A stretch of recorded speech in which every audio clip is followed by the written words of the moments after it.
Rumley come on third tonight. Looked like that thing, the top two were just a tick a little bit better than you. Yeah, I mean, they had a good reason. We found after qualifying that the center link was bent, and I had about a 6th place car, and I got lucky and somehow brought it back in third, and just real pleased with it. You know, they wasn't that far off, and my car was messed up, so we get it right, and we ought to be all over them, hopefully in front of them. Rodney Cook finished second. I know you hate to lose, but man, what a man to lose to right there. Man, Barry Begley, you're right. I couldn't ask for but a guy to win tonight. Barry's he's just saying he still got it. And that gives everybody my age, some incentive to keep digging. The older you get, that don't mean you got to get out of it. And I'm happy for him, man. He drove one heck of a race there.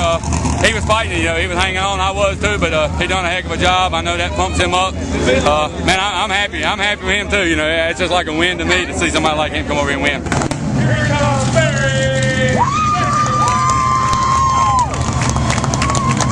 Here, Barry Begley picked up the win tonight. This has been a long time coming this year. This is a good place to be. You're used to it. Tell us about the run.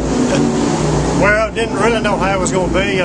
We was throwing springs and stuff that all day. We was terribly tight when we got here. We threw a spring at it, qualified, and it still wasn't good, so we put another spring on it, moved the track bar a little bit, so I really didn't know what was going to happen when we started the race, but it looked like it hooked up pretty good right around the bottom, so we actually qualified 4th across the pole, so that helped a little bit to get out front and get some clean air. So I just figured it was a matter of time before Rodney and them got up to me, but Rodney and the 8 car, I figured they'd be the ones to beat. They've been all year, they've been the man.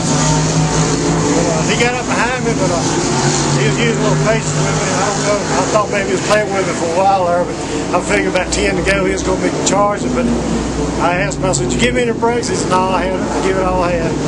So I just he said up at the guys and help on the car.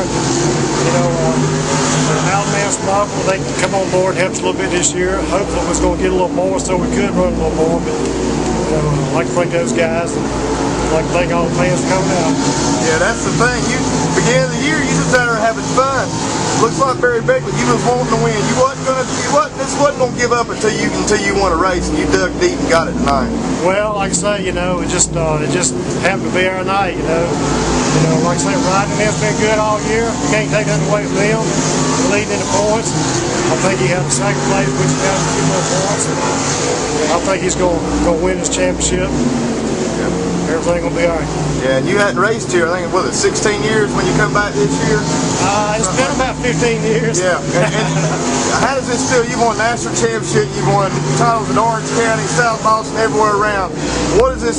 How does this stack up to come back after all these years and just get back in the car and start driving? This is your own, this ain't a Marlowe chassis, not a Pistone, it's a Barry Begley chassis you built in your own shop. How does this rank up there with other accomplishments of your career? Well, it feels super good. Like I say, when you can build your own equipment and be competitive, it's a little bit different animal. This old 3-lane car like we used to run years ago. So we've been trying to find the handle on it a little bit. But, it looks like we got it pretty close. It feels great.